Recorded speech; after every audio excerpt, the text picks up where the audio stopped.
Hey, what's up, everybody? Today we're going to be watching this 5-minute PragerU video about reparations and why this guy doesn't want them. It's going to be real dumb. Let's take a watch. My great-great-grandfather, Silas Burgess, Ooh, came nice to animation. America shackled in the belly of a slave ship. He was sold on an auction block in Charleston, South Carolina, to the Burgess plantation. Orphaned by age 8, he was fortunately surrounded by elder slaves who, though physically chained, mentally envisioned themselves as free men. So, something I don't understand is why Jim Crow, when talking about reparations, is often left out of the picture when it is the most relevant thing in when talking about reparations, in my eyes. I am a pragmatist. I like practical solutions. I don't like virtue signaling. I don't like feels arguments. I'm a big fan on practical solutions, things that can actually moving forward help people, right? And when talking about reparations, the main thing that is holding most people in certain groups back is Jim Crow, or is the still lingering effects of Jim Crow. Stuff like redlining, stuff like segregation. Like all of these things did hold a lot of black people back, and not just black people. But yeah, it's not so much slavery. I mean, slavery had their own kind of reparations in the sense of the Reconstruction era that, in my eyes, didn't last nearly long enough. And then after Reconstruction was over, then the era of Jim Crow started for well over 100 years. Not well over 100 years, but still.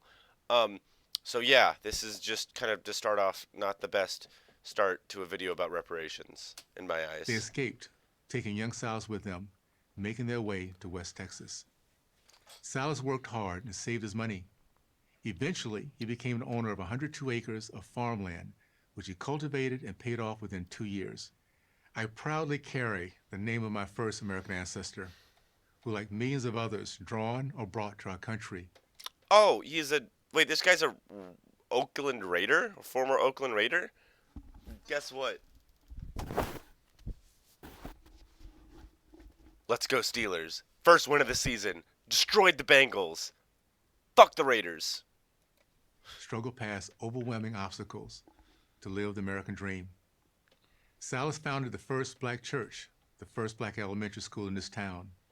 He was a Republican, a Probably would have been a Democrat today because of the whole party switch. Unless you're Candace Owens and, well, just don't think that the party switched for whatever reason. Probably because you're getting paid a lot of money to say that. Christian, and a pillar of his community. He was proud and industrious and taught his children to be the same. Now, It also helped that he did, have some money, and that his predecessors, as in his children, grandchildren, great grandchildren, probably did have a little bit financial support. Yeah, a lot of people don't have that. That's the thing that reparations, in my eyes, should kind of mend.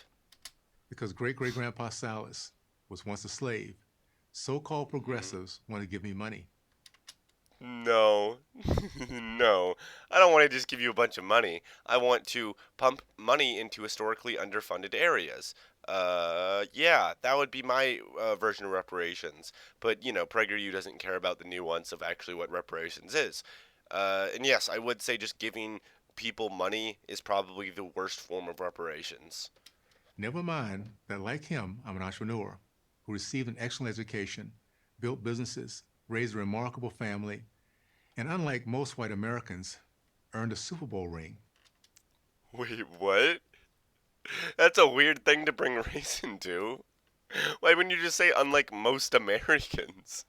I mean, unless, I don't know, most black Americans have won a Super Bowl ring, but I don't think that's true. Because of work I've never done, stripes I've never had, under whip I've never known, these progressives want to give What? me money I've never earned.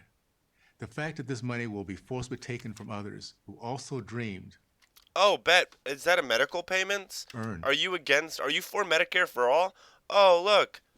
But I don't, The fact that this money will be forcibly taken from uh, others who also dreamed, worked, and sacrificed for it.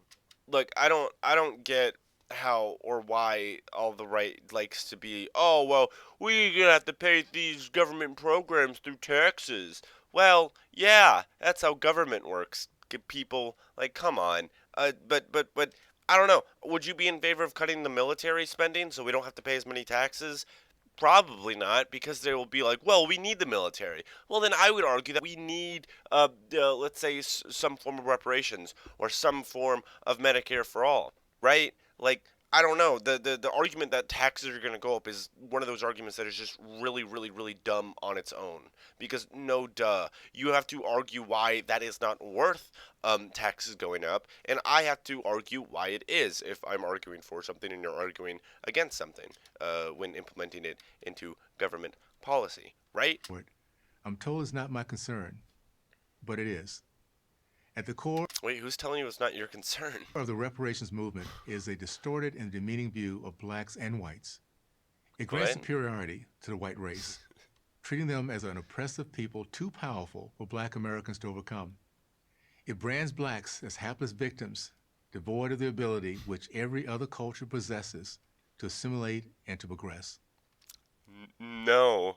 What? Can we be serious, please?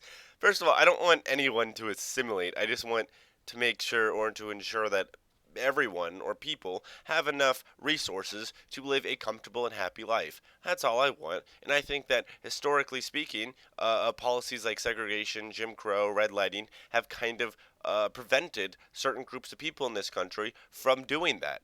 And I would want to take reparations and try to mend those ties. The reparations movement conveniently forgets the 150 years of legal, social, and economic progress obtained by millions of American minorities. I mean, it also doesn't take into account Jim Crow, redlining, everything that happened after slavery. It also minimizes the sacrifice of hundreds of thousands of white Americans and a Republican president who gave their lives to eradicate slavery. I think Grandpa Oh, the virtue signaling. Salas would have seen this loss of American lives as payment in full. Oh, see, I don't care about these feelings arguments. I want to actually help people, right? That's what I want to do. I want to try to bring people that have historically been impoverished, historically been of lower socioeconomic backgrounds, and try to bring them up by giving them more opportunities, by giving them more resources. It's not that complicated. I don't know what this weird feelings argument is about. Oh, well, my fellow white brethren also died in trying to fight for the ending of slavery. 150. I don't care about that. I really don't. I don't care about these feelings arguments. Come on. What else you Every got? grateful black American, Come on. then Come and on. now, will feel the same.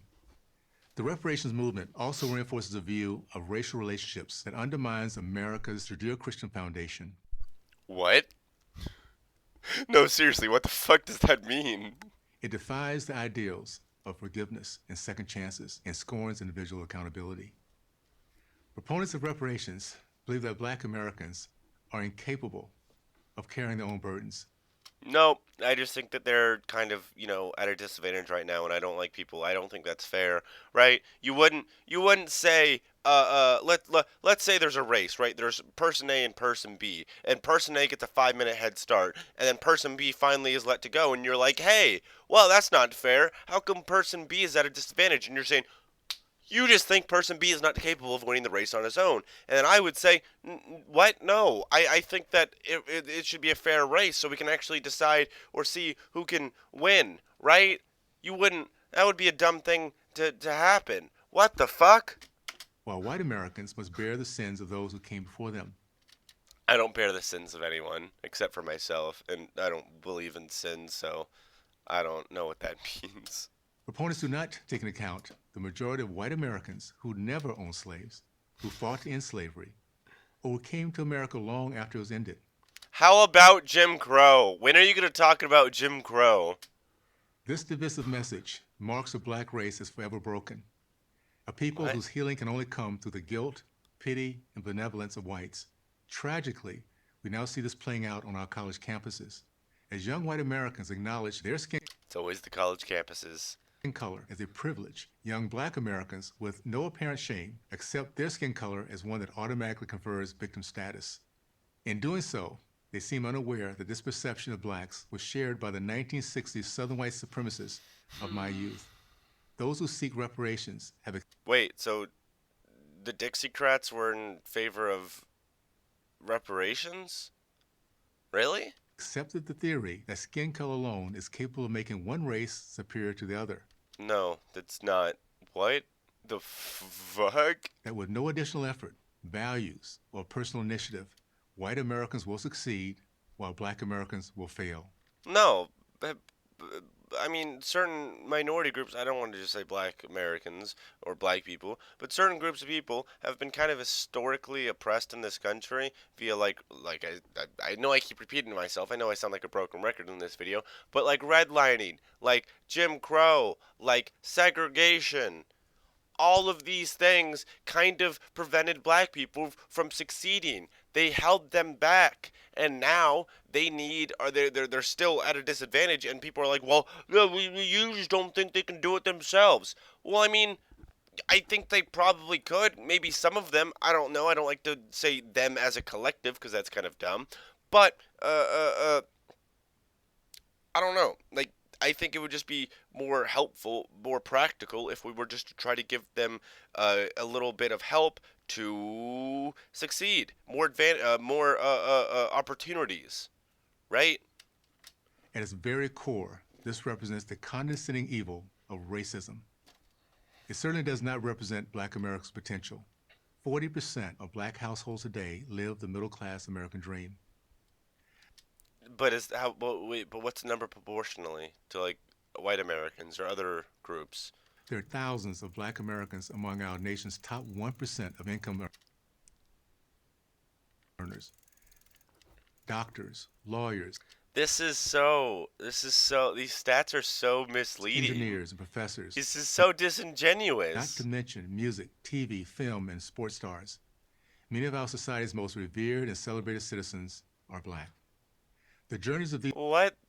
Americans to wealth and prominence vary, like those of their white counterparts. So that means we can just ignore like all the large areas of this country that are just kind of like economically and socioeconomically fucked, right?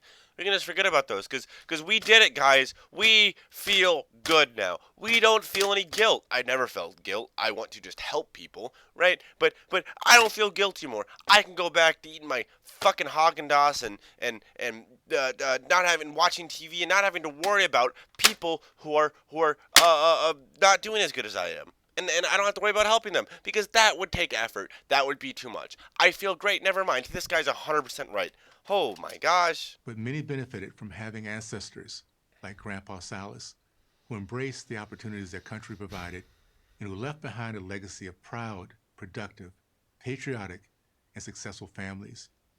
Why should white Americans, my neighbors, friends, and fellow citizens, owe me anything? It's not. It's the government. It's society as a whole. We would all be paying via taxes for it, not just white people. What the fuck are you talking about? If Grandpa Salas were here, I'm certain his message to everyone, whether black or white, would simply be this: good character cannot be bought by bribery. What? I'm Burgess Owens for Prager You're an idiot. University. Alright, that was dumb. Anyway, till next time, guys. Wait. Peace.